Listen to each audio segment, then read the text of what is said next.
আজকে ডিমের পুডিং বানাবো। প্রথমে 3টা ডিম নিয়ে নিচ্ছি। একে একে 3টা ডিম ভেঙে দিয়ে এবার চিনি দিয়ে দিব। ডিমের গন্ধ যাতে না হয় এর জন্য দিয়ে দিব ভ্যানিলা এসেন্স। এবার হুইস দিয়ে নেড়েছে ডিমটা ফেটিয়ে নিব ভালো করে।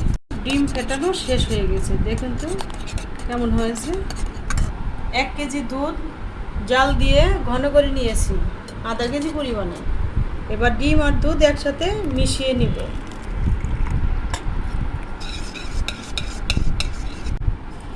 অফ ক্যামেরায় ক্যারামেল বানিয়ে নিয়েছি। এবার ডিমের মিশ্রণ একসাথে ঢেলে দিব। রাইস কুকারে পানি গরম দিয়েছি,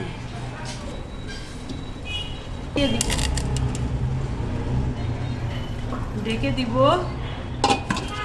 যাতে হাওয়া বের না হয়, এর জন্য লবঙ্গ দিয়ে মুখটা আটকিয়ে দিলাম।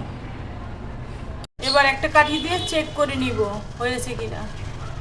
একবারে ক্লিন এসেছে, হয়ে গেছে। এবার পুডিংটা ডিমোল্ড করে নিব।